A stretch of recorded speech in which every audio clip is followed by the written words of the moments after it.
got kicked out end of year 11 for drug dealing. And so I come over here and started hanging around with the Nomads over here because they just started up. Then I went state vice president of the Nomads over here.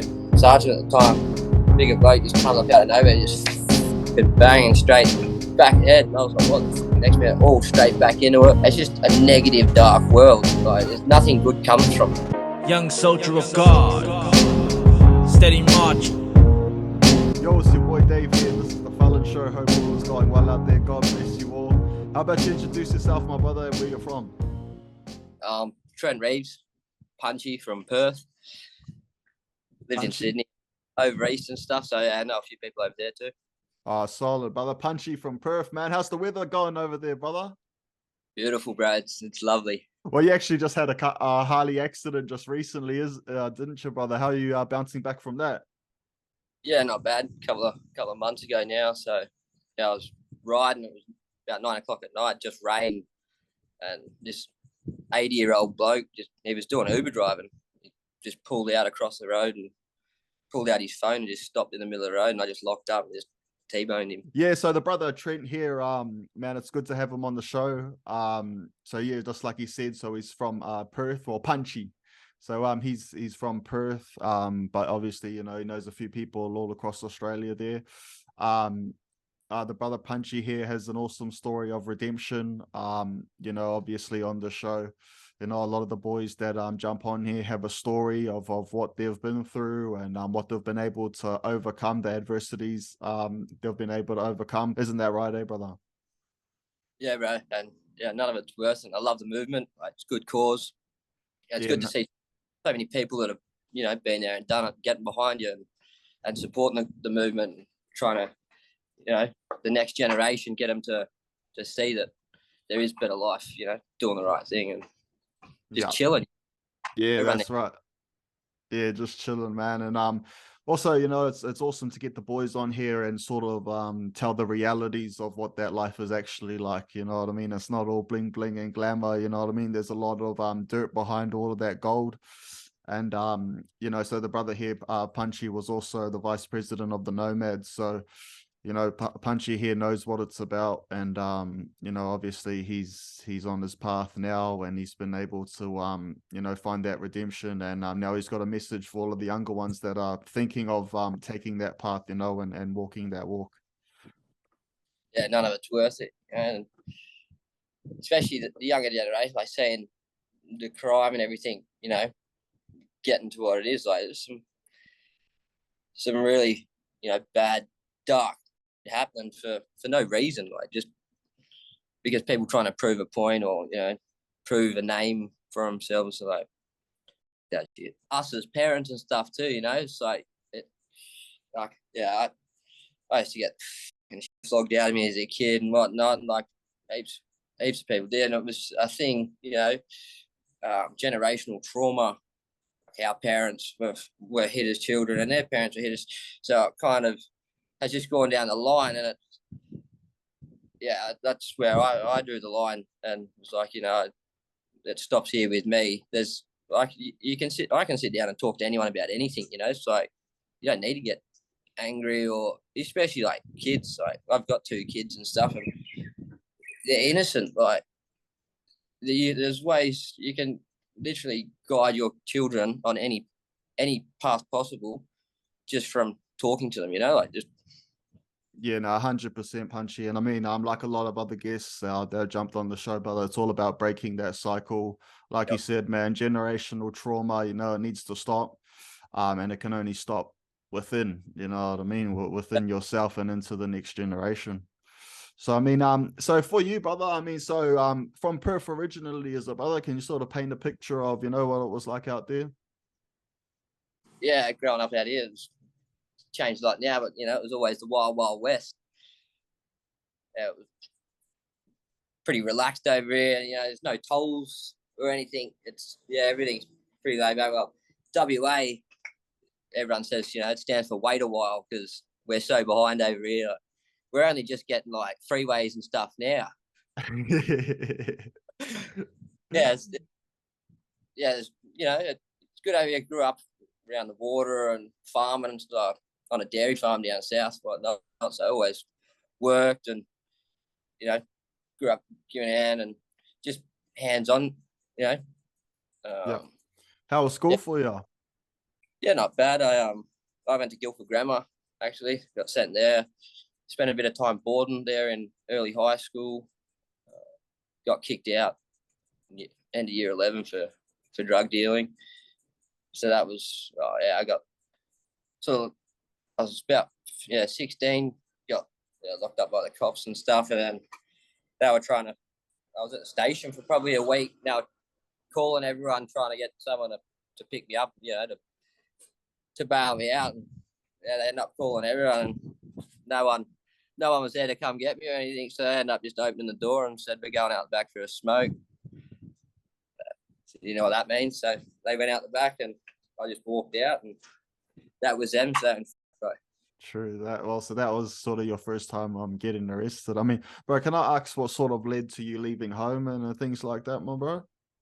um, yeah, I never really well, growing up, well, we all love our parents and try and do what's best, help them out and stuff, make them look good. And yeah, I always around the house helping, never went anywhere, busted my ass actually. My body's constantly sore now from always helping around the house and stuff. And my parents worked away, and when they were home, it's just you used to cop floggings left, right, and centre and that. And so I grew up with anger issues and whatnot too, and so I was in and out of home and multiple times. At one point, I didn't speak to my parents for years, just off doing my own thing, and all throughout, well, since I can remember, always, at school and stuff, just hustling whatever, fucking chocolates, just anything,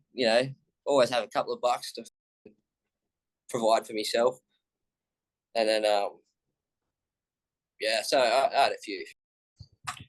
I've always been pretty chill, but yeah, I grew up angry and with that sort of violent mindset and just tried to fight everything and everyone. And I was engaged when I was 18, 19, got engaged and stuff. Oh wow. Had a daughter, and then when my ex-fiance fell pregnant, like, I was just running amok and whatnot. And when she fell pregnant, it was like, it's time to man up and get a job and get serious. I got to provide for my daughter. So I did. Yeah, got a house. We had everything.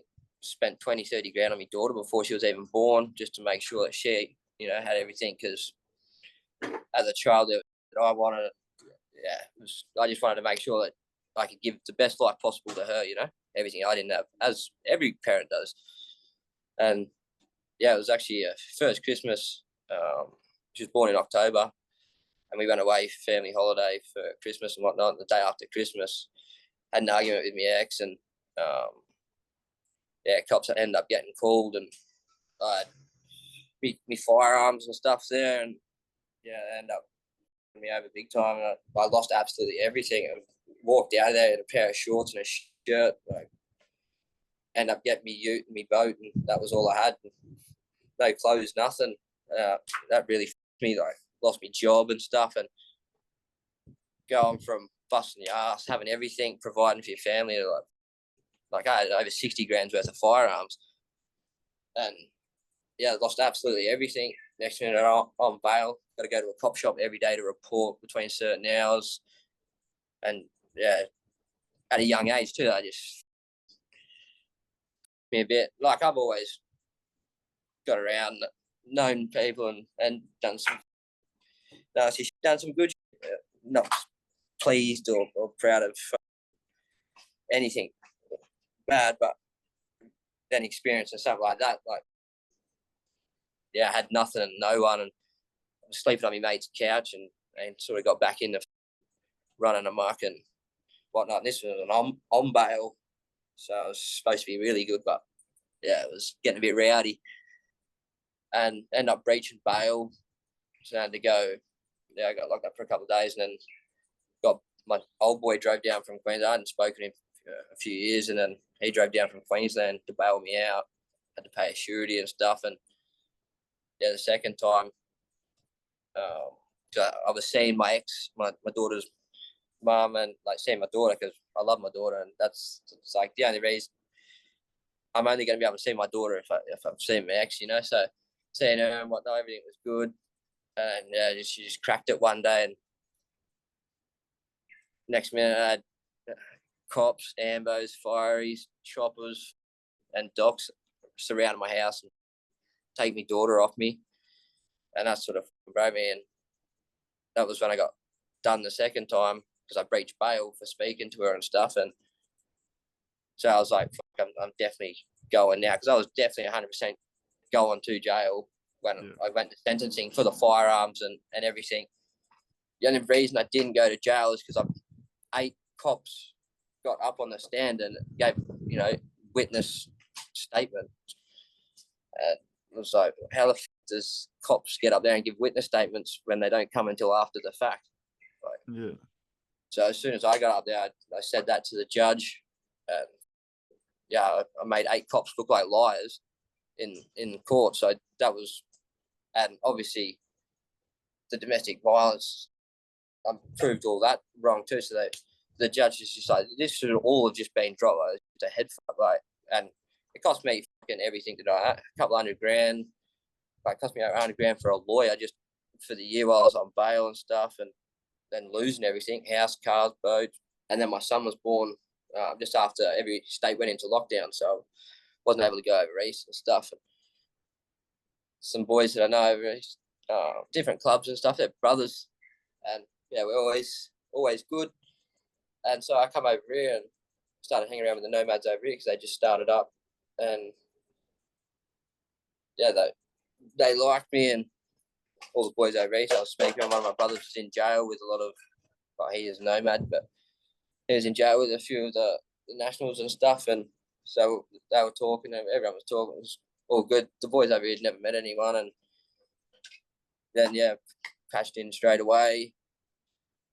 Well, I went numb for a couple of weeks and then patched in straight away, and it was everything was sort of a bit messy, people not paying their fees and all that sort of stuff. So it was like, we got to get serious and get a bit of structure and whatnot.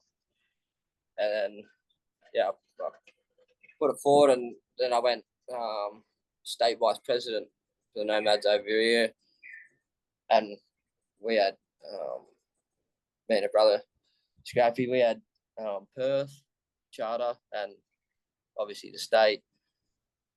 And then he got locked up, and there's a few boys just coming and going and stuff, and I ended up going rocking up for church down south for a meet. Like one night was just normal church and drinks, and I rocked up down there. And had over 20 of them. Well, pretty much gang bash me 3 times over a night, and that was before church. Oh, I rocked up down there for church, walked out in the back, fucking say good day. Next minute, 2 carloads rock up. Brother at the time I was talking to in the club, sitting there talking to him, everything's all good, and he just goes, "Oh, these boys are angry," but just because the drugs and shit, and just cooking, just people talking shit and that, just getting ideas or something in their head. Someone reckoned I was talking or something, which, yeah, I don't do. That's one thing. It's fucking embarrassing, So I didn't know what the fuck was going on. Rocked up, and I was a state VP, mind you. Rocked up, just chilling. Next minute, all these boys come running through the back, and just straight in it. I get dog shot and king it, and every time I jumped in, I was easily over 20 people trying to go to town. Like I think it pissed them off that they didn't draw blood or knock me out or knock me down.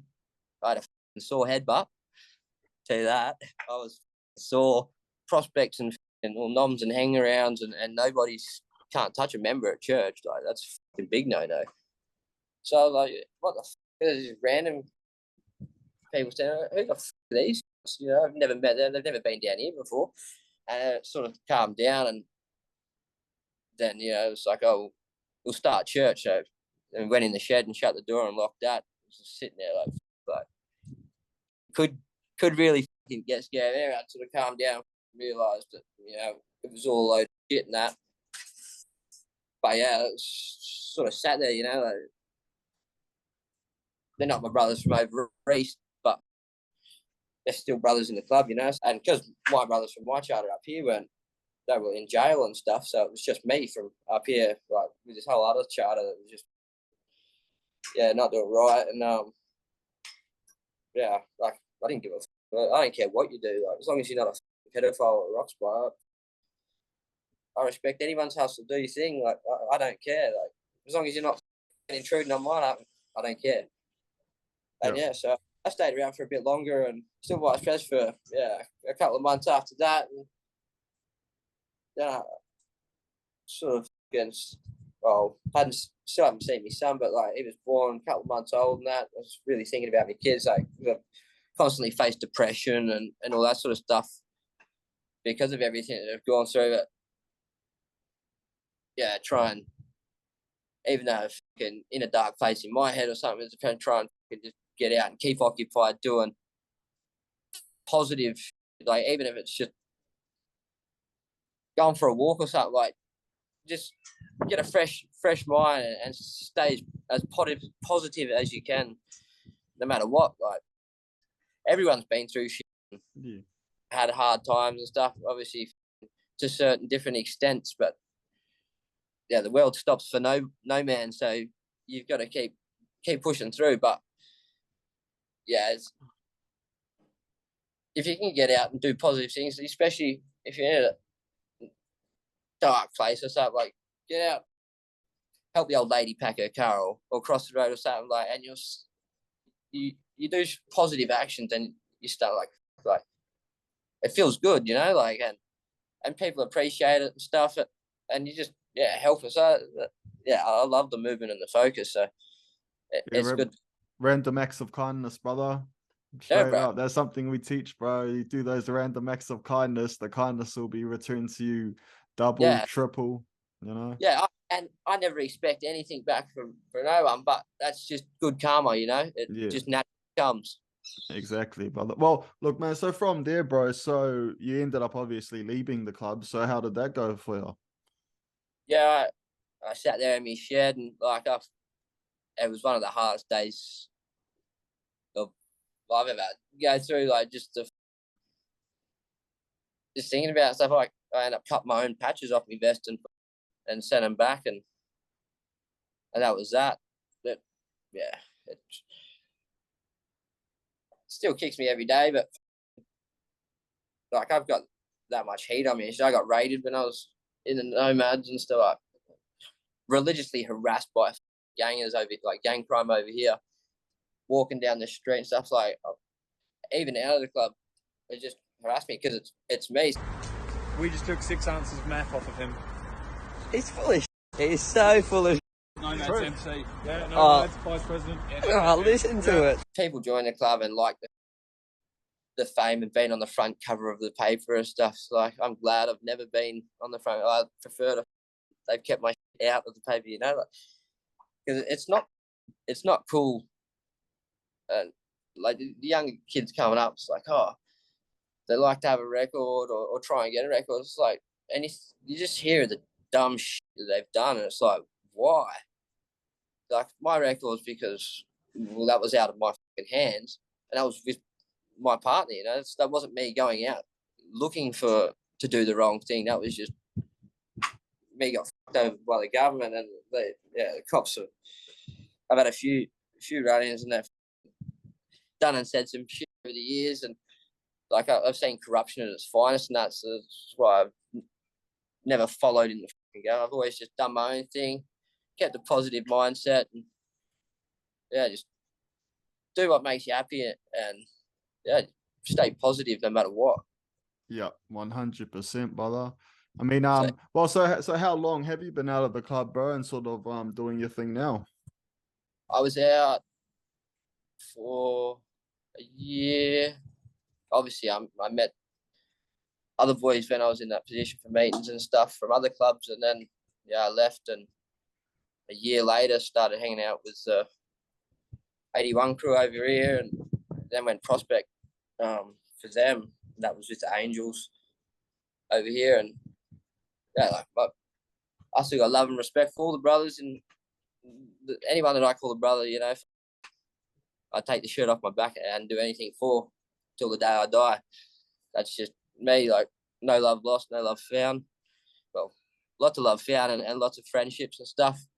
Some people take it to heart and probably get pissed off, but yeah, it was me and my brain and the depression and stuff. Like, some people don't understand it. Everyone's got different ways of dealing with it. Like, I just shut down and shut off. But yeah, so I was a prospect for a couple of months, and yeah, after the bike accident with the kids and stuff, not seeing them for a few years, I went back into depression and dark times and stopped rocking up and putting effort and stuff in, and just went my own way. So I stopped that, and a couple of months now, just doing my own thing, trying to work out a positive path and something to try and engage into the community moving forward with my good group of mates and brothers that I've grown up with since primary school. We lost my brother's dad. He was a brother to me too. He passed away. It started last month from cancer. Sorry to hear, bro. Just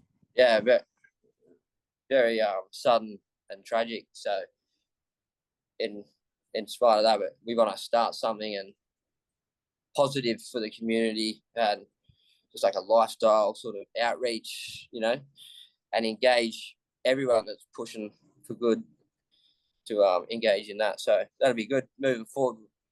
Next few months to start working on that.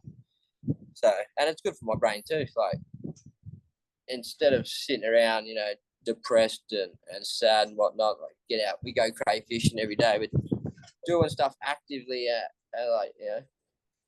you get on the beers. Sometimes too many 2 beers, but like, we're having fun. We're not causing trouble, Yeah, that 100%, bro. And that's good to hear, man, that you got a good heads around you as well, brother. That always helps in staying positive and definitely trying to build that movement that you guys are trying to spark over there in Perth, because I know they need it over there, eh? Oh, bro. There's lots of Perth's growing big time, and unfortunately the crime is too, because the population is growing. But if we can get something, and obviously your program and stuff, like reaching out to more people and stuff, so they start seeing it and understand. You've had some big names on your show, like some well-known names, so that they see that, and they see that the people are trying to change and make positive. So that follows them. Like, it's not worth it running through this person's house doing it just for stupid, and all the time it's drugs and money and that. It's not nice, and it's just a negative, dark world. Like, there's nothing good comes from it. No, exactly, brother. Nothing good comes from it. And I mean, you sharing your story here, brother, it's going to reach a lot of people, it's going to speak to a lot of people. I mean, well, how is it for you at the moment, bro? Like, in regards to the police, so are they still hassling you, still giving you a hard time, or? Yeah. Whenever they see me, if they recognize me, they just or they run my plates or anything. And it's the same with a few boys. Like, the West Australian government now, with the new bikie laws, it's the fucking toughest laws in Australia. The WA government's got $1 million per head per bikie to fight in the court of law. So any bikie in WA does anything and tries fighting the government in court, the government's got $1 million for every bikie. What? Bro. That's insane, bro. Yeah, bro. Like, you got no chance fighting the government over here. Like, they do everything, but they're all corrupt and they're constantly harassing me and that.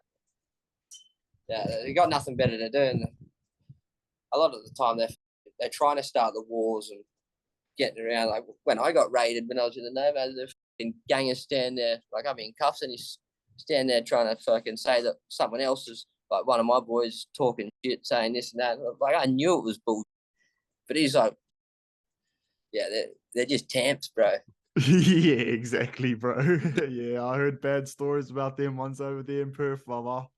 Oh, they're the same in New South Wales, like Raptor, Task Force. They're all the same, bro. They're all corrupt. An ex-WA police commissioner just fucking he got done with that child sex ring here in Perth. What? Yeah, bro. And that same what's his name? I forget his name, but yeah, ex-WA police commissioner. He's just been done in that syndicate of 8 here in Perth for child sex trafficking or something. And when he was the WA police commissioner, he had to give like breaking news. He had to come forth and give this fucking speech because a fucking meth lab blew up in his garage from his son. Oh, it's WA police commissioner, bro. that's insane, eh, brother? And That's putrid. And they've just fucking got over 50 cops for fucking, like that have got charged for fucking like raping and all that. Like they're dirty, bro. They're all yeah. See, that's the messed up thing, bro, because like it's the same here in New Zealand, bro. There was a former police commissioner, I think his name was Howard or something like that. Bro, it ended up coming out. Like he never got charged with nothing though, but it came out there was all these allegations that into, child sex trafficking, bro, and all of this stuff. And these are like, and then even in the government, bro, like even in the Australian government there, All like there all was there was a royal commission that came out, bro. The Woods Royal Commission. And there was that Senator Heffernan in Australia, bro, and he was talking about how there were all of these politicians, even a former prime minister that was involved in child sex trafficking, bro. And these are the people that are telling us what's right and wrong, bro. You know what I mean? Right. These are the people that are putting people in prison. They're the ones going out and doing the worst stuff, bro. It's insane. Right. This is what I put there around, like the biggest and baddest thing that is portrayed in society is drugs, and within drugs it's meth and heroin. And what I try and tell everyone is like the police and the governments, everyone's smashing everyone, meth bad, this and that. It's like, think about it.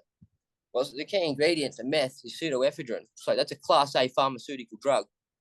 Meth, Hitler's doctor actually invented meth, and yeah, all the German Nazis, they were all fucking on it. But it comes like the big pharmaceutical companies, Pfizer and all that, like the pharmaceutical companies that make it, like the government's in with them. Like they're a pharmaceutical company. So when you think about the 44-gallon drums of pseudoephedrine and they're just going missing all the time, probably not even, they're probably 1,000-kilo pods. They just go missing. It's like it's been going on for like how many years now? Well, they're just turning a blind eye. The governments and these pharmaceutical companies are turning a blind eye. We're just losing all this pseudoephedrine out the back door. Like, no. Yeah, bro. The whole bikey thing is just a distraction, bro. The reason why they put so much focus on it is to distract the public while they're doing all of this other shady stuff. You know what I mean, bro? It's all the drugs, everything comes from the government. So it's all fucking. It all comes from them, bro. Like, oh man, I'll tell you, Punchy, it's a sad state of affairs, mate. I'm telling you, brother. But more people are waking up, though. I'm telling you, more and more people are waking up to the corruption and what's really going on and all of that. But look, brother, I mean, we're sort of coming towards the end here, my brother. So I mean, bro, is there any other messages that you'd like to put out there for the youth, bro, or anyone sort of looking at that glitz and glamour of, the bikie lifestyle and things, bro? What would be your advice to them?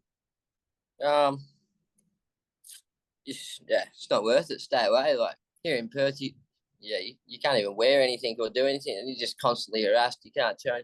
It's not worth it. You want freedom. Like freedom is ultimately fucking everything.